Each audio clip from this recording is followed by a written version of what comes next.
Now to a report that suggests the 2016 DNC hack was an inside job.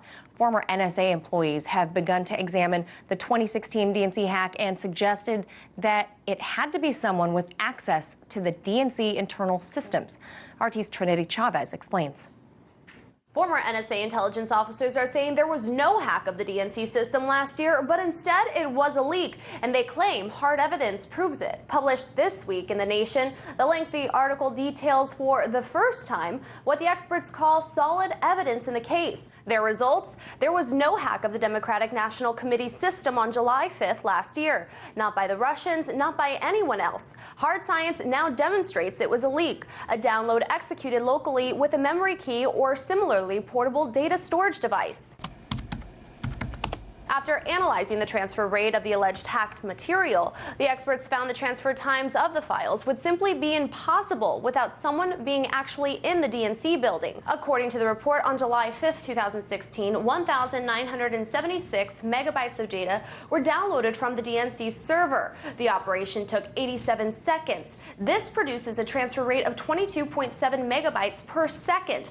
In 2016, no internet service provider would have had the speed capability to enable a hacker to download those files, further proving that it would be impossible for Chavez to have run the so-called hack from Romania, because the findings suggest there would have been delivery overheads which would slow down the speed of a hack even from the maximum achievable speeds. The article states timestamps in the metadata indicate the download occurred somewhere on the east coast of the United States, not Russia, Romania, or anywhere else outside of the Eastern time zone. To determine the maximum achievable speed, Forensicator recently ran a test download of the comparable transfer rate 40 miles away from his computer through a server that was 20 miles away, and came up with a speed of 11.8 megabytes per second, half of what the DNC operation would need if it in fact were a hack. Further investigation is needed, but if the report proves to be true, the former NSA computer engineers claims that this would be the first piece of hard evidence in the DNC hack.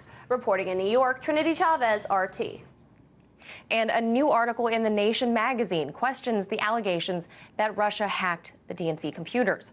While most of the mainstream media blamed Russia immediately, intelligence professionals continue to question these claims as the evidence increasingly points to an internal leak and not an external hack. There's been months and months where the official narrative, which was produced by the FBI, NSA, CIA, not by all 17 intelligence agencies, but it has been, unfortunately, because there was not much out there countering it, it's been accepted, and it's furnishing the basis for, practically World War situation, a Cold War at very least. And also, it's served to discredit WikiLeaks. We have the CIA director calling WikiLeaks a hostile intelligence agency, and that he's going to ensure that he gets them. None of this is in a good, and in fact, it's been accepted without information.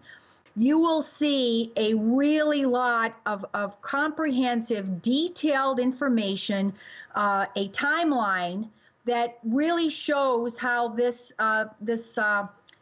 basically what I would say is similar to what happened with Iraq when they sold the war on Iraq. You have this kind of campaign that was rolled out in the summer of 2016.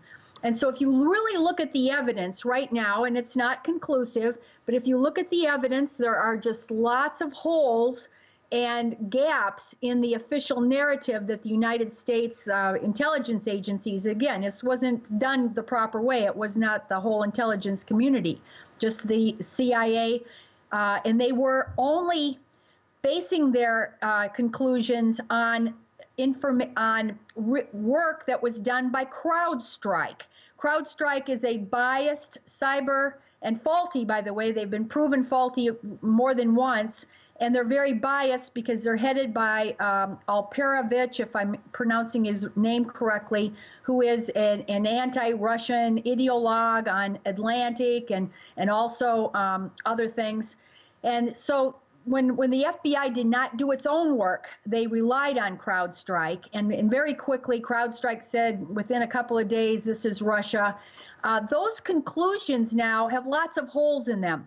And I would just encourage people to Google Adam Carter, Guccifer 2.0. This seems to have been a false attribution, pointing blame on Russia and also on WikiLeaks for the hacking of the DNC and maybe other hacks of the Democrats.